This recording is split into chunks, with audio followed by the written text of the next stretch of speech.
Era una tarde común de viernes cuando todo cambió.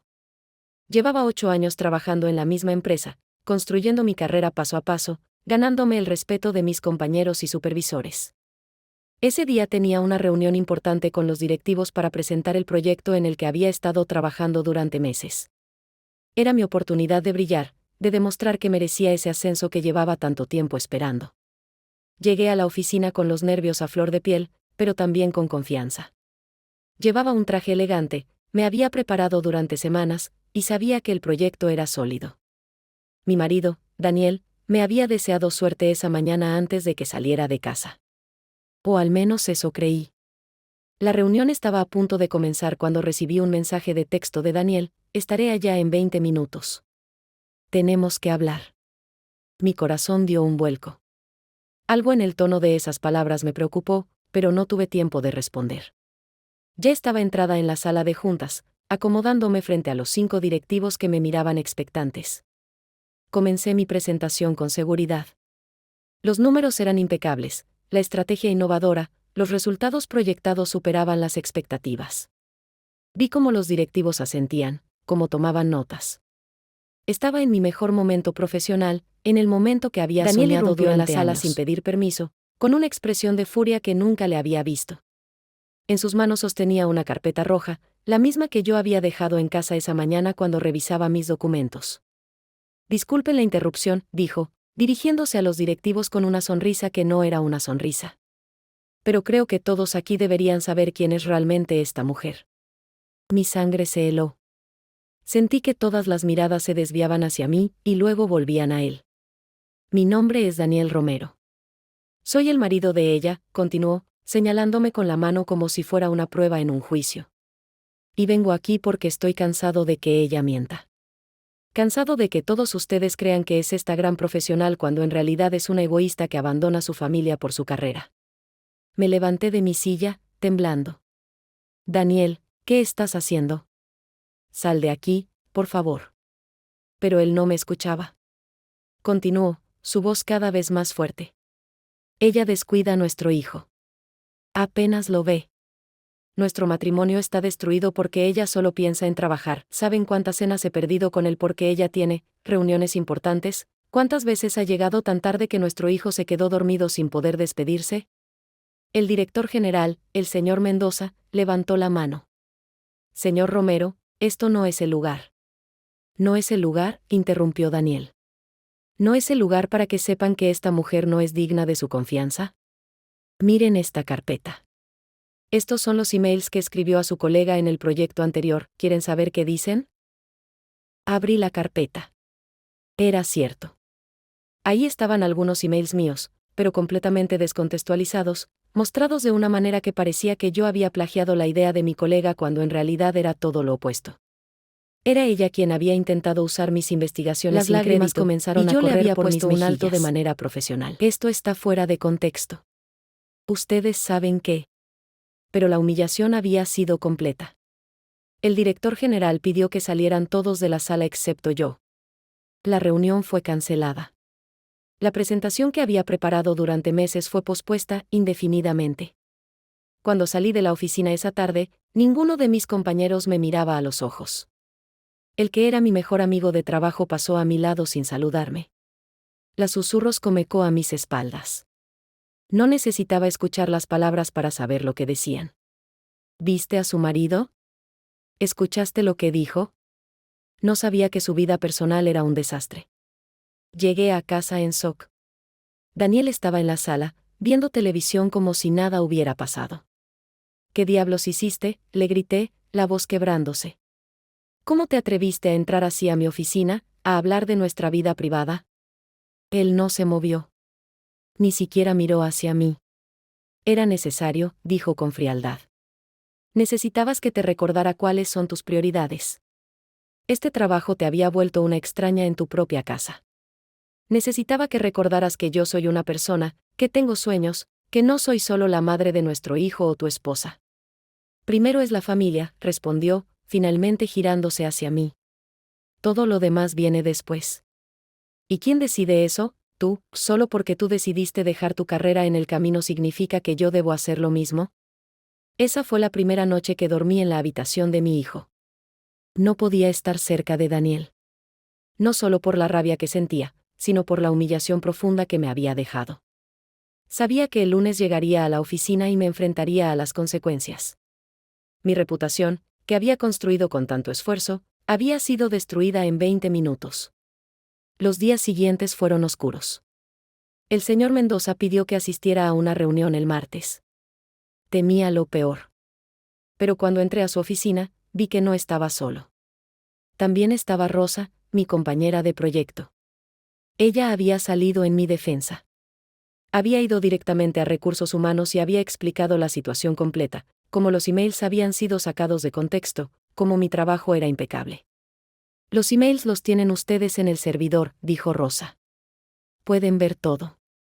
Y si quieren hablar con los clientes de nuestros proyectos anteriores, ellos pueden confirmar que la investigación original fue de ella. El director general me pidió disculpas. Dijo que lamentaba lo sucedido, que entendía que era un asunto personal, que mi desempeño en la empresa era excepcional. Me ofreció un día libre para recuperarme y luego continuaríamos con la presentación. Pero algo había cambiado dentro de mí. Esa noche, cuando llegué a casa, encontré a Daniel en el sofá, esperándome. Había traído flores. Había cocinado mi plato favorito. Intentaba sonreír como si nada hubiera pasado, como si pudiera simplemente subsanar todo con flores y comida. Lo siento, dijo. Fui demasiado lejos.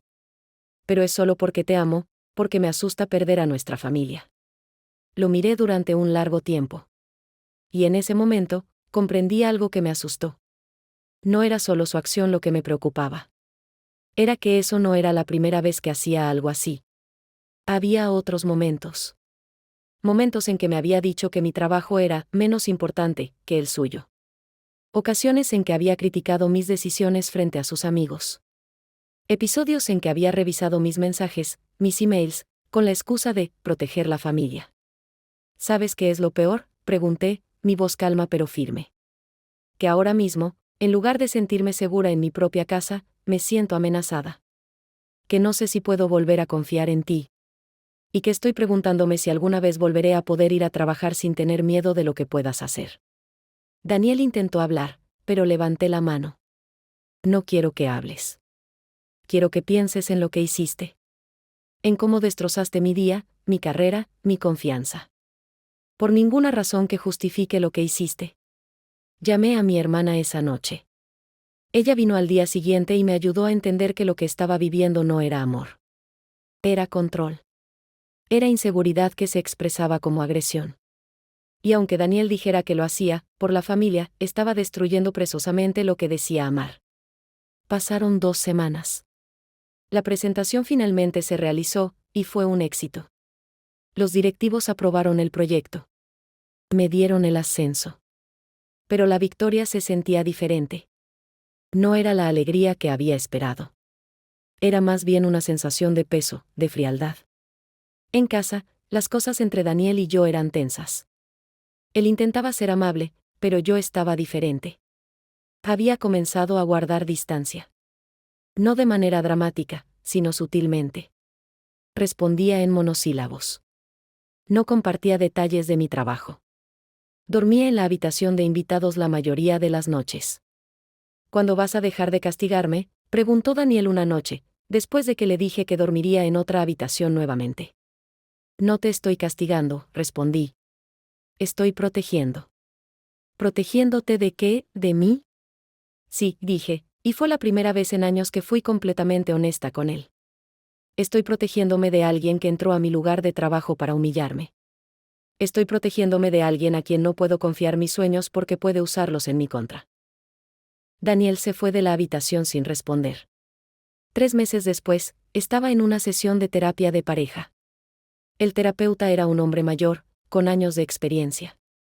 Después de escuchar mi historia, la de Daniel, nuestras perspectivas sobre lo que había pasado, preguntó: ¿crees que pudieron haber sido más honestos el uno con el otro antes de que las cosas llegaran a este punto? Era una pregunta que me habría irritado semanas atrás. Pero ahora podía ver la verdad en ella. Daniel estaba asustado. Asustado de que me perdiera, de que nuestro matrimonio se desmoronara, de que sus inseguridades sobre su propia carrera, que él había dejado años atrás para quedarse en casa con nuestro hijo, nunca se resolverían. Eso no justificaba lo que había hecho, pero lo explicaba. Yo, por mi parte, había estado tan enfocada en mi carrera que tal vez no le había prestado suficiente atención a las señales de que algo iba mal en casa. Había ignorado sus comentarios sobre sentirse solo, sobre extrañar a nuestro hijo durante el día, sobre la frustración de haber sacrificado tanto. Lo que vino después fue un largo proceso de reconstrucción. No fue fácil. Algunos días yo quería simplemente irme, terminar con todo. Otros días, veía destellos del hombre del que me enamoré y sentía esperanza. Daniel comenzó su propia terapia individual. Trabajó en entender sus patrones de comportamiento controlador, sus inseguridades, su necesidad de demostrar poder cuando se sentía impotente. Yo trabajé en aprender a establecer límites más claros, en no sacrificar mis sueños por miedo a que algo se rompiera, pero también en ser más presente. Nuestro hijo, quien había estado demasiado callado durante todos estos meses, comenzó nuevamente a hablar durante las cenas. Daniel se tomó más tiempo en la oficina nuevamente, pero esta vez no era porque yo lo hubiera obligado. Él había decidido que necesitaba un proyecto propio, algo que lo hiciera sentir realizado nuevamente. Pasó 1 año. Luego 2. No puedo decir que todo es perfecto. El matrimonio rara vez lo es. Pero ahora, cuando regreso a casa después de un día en el trabajo, no me espera el silencio helado o la frialdad. Y cuando tengo un logro profesional, puedo compartirlo sin temor a ser juzgada o saboteada. Lo que aprendí de todo esto es que el amor, el verdadero amor, no es posesivo. No humilla. No controla. El verdadero amor empuja a la otra persona a ser su mejor versión de sí misma, incluso si eso significa que crece en direcciones que quizá no habríamos imaginado juntos. Y que a veces, la mejor manera de salvar un matrimonio es estar dispuesta a dejarlo ir si es necesario. Porque solo cuando ambas personas son lo suficientemente fuertes para estar solos, pueden estar genuinamente juntos. Esa es la lección que la humillación de ese viernes me enseñó. Y aunque el camino ha sido difícil, estoy agradecida de haberla aprendido.